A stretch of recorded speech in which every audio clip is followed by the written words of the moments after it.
Scott, what's up, man? How you doing, man? You're back from vacation, feeling rested. I'm refreshed. I'm rested, man, and I'm ready to rock. That's good. I had a good time watching the. Well, that's a lie. No one has a good time. Yeah. No one has a good time watching preseason football, but I was very interested in both the 49ers and the Raiders. Watching them this weekend. Any takeaways? And we, discussed this to no end yesterday, Scott. Can you take anything away from what we saw from the Las Vegas Raiders over the weekend? Yeah, I mean, I think there's a lot you can take away. Number one, you got to start with the young quarterback they drafted, Aidan OConnell, right? I mean, listen, kid went out there. It's one preseason It was game. foul that gave him number 4. Sorry to interrupt you. Yeah, They shouldn't have come given on him now. number 4. That was foul. Come on. Oh, come on. It's a business, my man. What do you mean? We got What, feelings now? We got to be in the give him feelings number with jersey 5? numbers? Come Have on. a buffer year, like Give him number 5. little Timmy. Derek Carr was his favorite player. He's confused. Teddy Bridgewater got 50. They could have gave him any number. They could have. Now with the number rules in the NFL, you can pretty much wear anything anywhere. Pretty much. I think quarterback. Back to pass. Oh boy. But anyway, so I mean, yeah, Aidan OConnell, number 4. He's exercising that demon for some, not for all, for some. But nonetheless, he comes out there, and let me tell you, I mean, the kid, the decision making, right? It's a preseason game. They're not going against number ones. You get that, all that, fine. But you have to look at it from the perspective of, look, he goes out there, decision making was good, was accurate. I mean, 15 of 18, and he had 2 drops.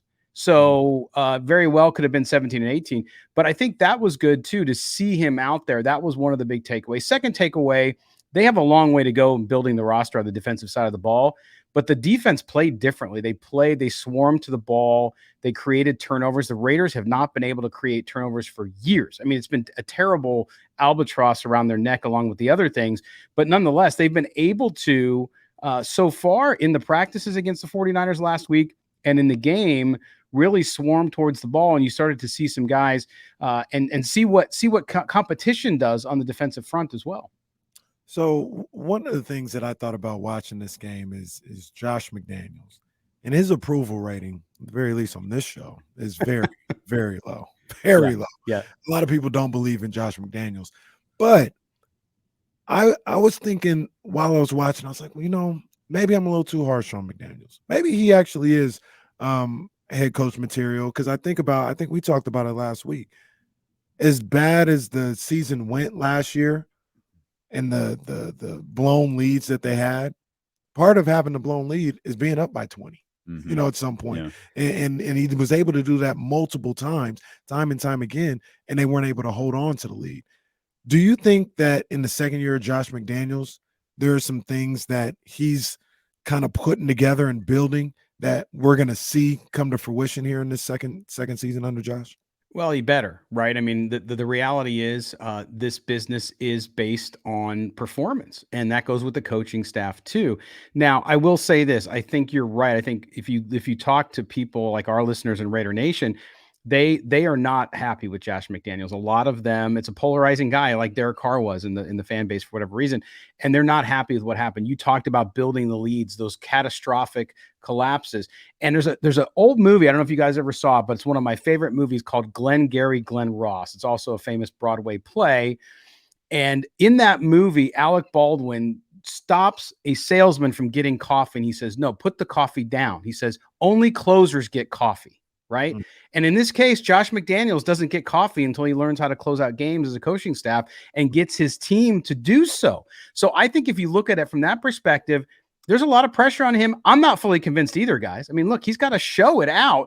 But I will say this, just like any business you run, any team you run, you got to have your players who are bought into you and your system. Now, they said goodbye to a lot of talent. We talked about Derek Carr, one of the top 10, 15 quarterbacks in the league. You talk about Darren Waller, another great player when he's healthy. They're gone, right? They weren't necessarily bought in. So now that he has his guys, the excuses go away, and it really comes down to, can you put it together? Can you show that you've also improved and grown as a coach so you don't make the same mistakes you made last year? Scott, that's all fine and good. Where the hell is Josh Jacobs? Like they can't possibly think they can approach this season without them, do they? No, I think look, we saw Zamir White run in the game. Good running back. He's no replacement for Josh Jacobs, right? He's not going to be the same kind of runner. He doesn't get yards after contact like Josh Jacobs did. Josh Jacobs doesn't need a good offensive line to run. That's how good he is. But listen, it comes back to the business of the NFL. And the reality is, I'm willing to bet almost anything that Josh Jacobs will be there week 1. So I'm not that worried about it. I think he'll play there. But the model in the NFL and the way it's going, we can talk about fair and what's not fair, but the reality is this team is much, much better with Josh Jacobs there. Without him, there's a massive hole. And I really do believe come week 1, he'll be there. He'll take the 10.1 million, especially after you saw Dalvin Cook signing with the Jets yesterday for 6.8. I think Josh Jacobs will be there, and then he'll be able to get his opportunity probably next year to go on the open market and see what he can get. Yeah, you think he's just sitting camp? Yeah. Why would you go out? I mean, I got you. Risk, I figured that. Yeah. And look, I get it. He wants to make a point, and I respect that. Look, you have to, as a professional athlete, you only have so much time. And so he knows this will probably be his second contract, might be his last contract. You just don't know. If you look at the cliff NFL running backs fall off from a performance after year 5, it's pretty significant and pretty deep. So I don't blame him at all. I tell fans all the time, don't be mad at them. Most of them aren't. They're more mad at the Raiders. But that side of the business is never fun for fans. But I think him holding out or not signing the tender until he absolutely has to get on the field week 1 is definitely the right thing to do. And I respect what he's doing. They got the Rams coming up, going to Los Angeles, going to SoFi for their second preseason game. Do you think we see the starters play half, a quarter, at all in this game? I'm talking, Jimmy Garoppolo, those guys. We don't know if Devontae Adams is going to be ready or not, but do you expect to see, Max Crosby and those guys in this game against the Rams, or how's Josh McDaniels going about this one? So far, every indication we have, the answer is no, that we probably won't see. We've seen offensive linemen. The Raiders are still trying to kind of figure out what they're going to do on that right side of the offensive line between Jermaine Illuminor and Theo Munford, the second-year player out of Indiana. Those guys you'll see a lot of, and you'll see, I think, some number 1 players in there, some starters in there. On defense, I don't know. Maybe Max Crosby, perhaps, but Jimmy Garoppolo, hell no. I mean, you guys know him. I mean, why would you risk it? He's coming off the surgery. It just doesn't make a lot of sense. I could see him playing in the 3rd game for a series just to get some rhythm in there and see some live action. But I think they like what they see with Aidan OConnell, want to give him as much time because they would really like to. Every indication we have, all the beat writers I've talked to, everybody seems to believe the Raiders really want Aidan OConnell to be the number 2 guy because they most likely think he'll play this season if Garoppolo has any injury issues. So I don't think you'll see Garoppolo play that much. They're just going to let the kid get as much of the NFL flavor that he can get. One thing I've been hearing a lot about, Scott, coming from Raiders training camp is communication on the defensive end. And while I don't think the 49ers were impressive, and again, it's difficult to make heads or tails of what you get in a preseason game that consists mostly of second, third stringers.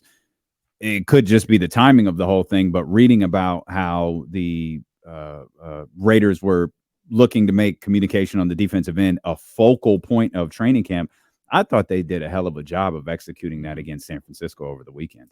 Yeah, they sure did. And I think there's been some of that. Last year, we saw some confusion there too, right? With Patrick Graham's system and the communications and calling out the plays and doing all that. There was just some sort of disconnect. I mean, you saw blown coverages a lot more. And again, like you said, we only have one sample size of a couple practices against the 49ers. And then of course the game on Sunday.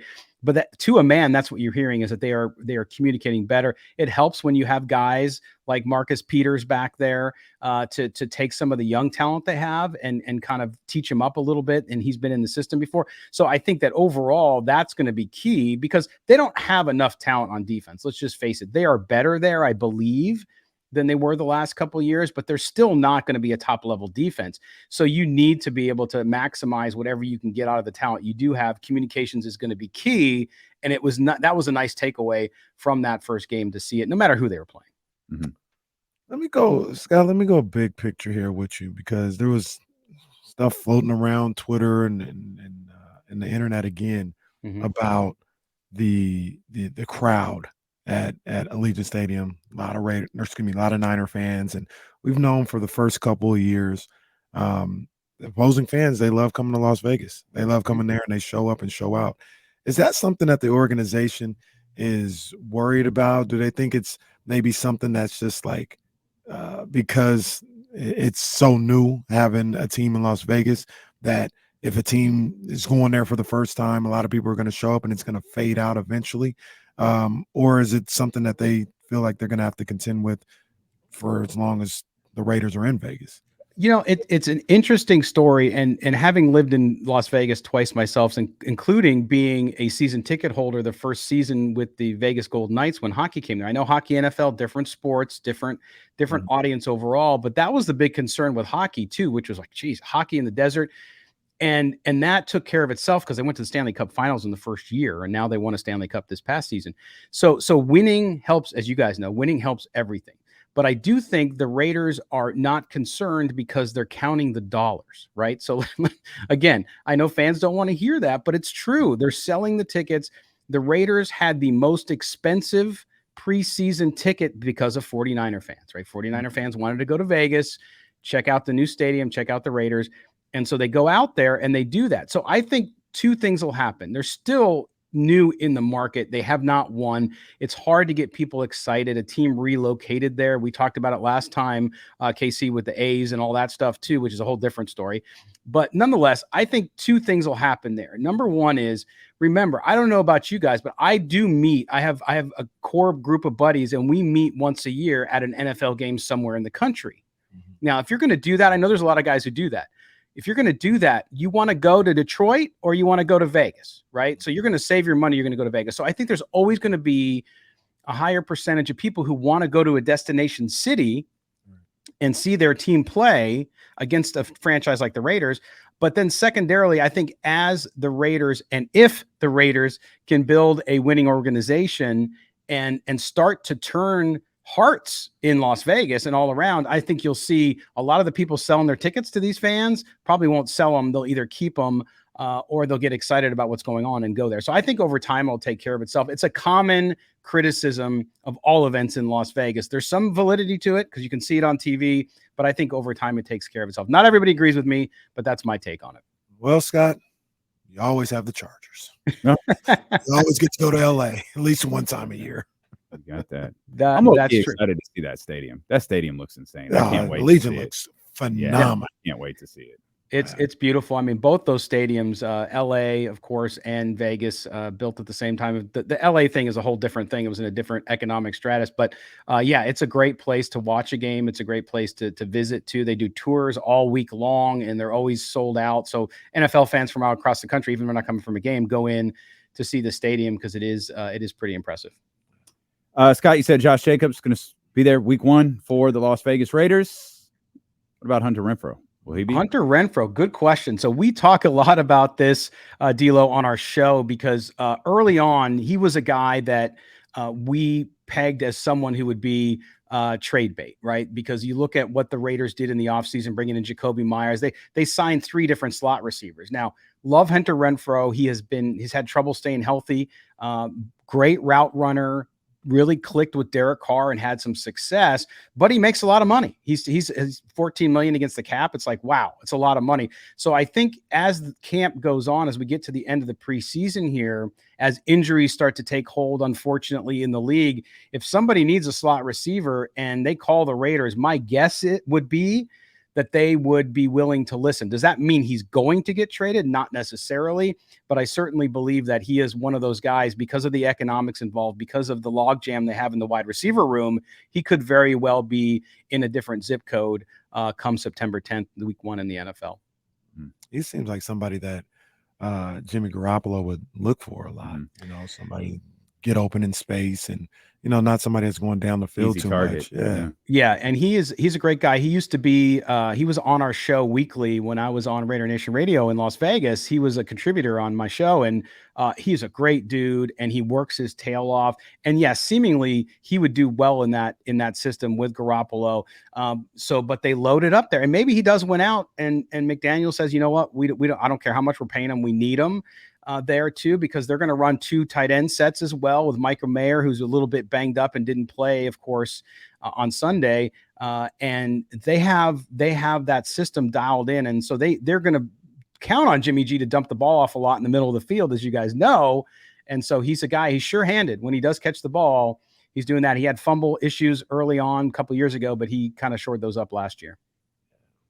Really great stuff, Scott. We appreciate you. We've got Raiders-Rams coming up on Saturday. Yeah. Yes. So we'll be excited to talk about that with you next week, man. Appreciate you for joining us. D-Lo, KC, always a pleasure. And hello to everybody in Sacramento. Take care, everybody.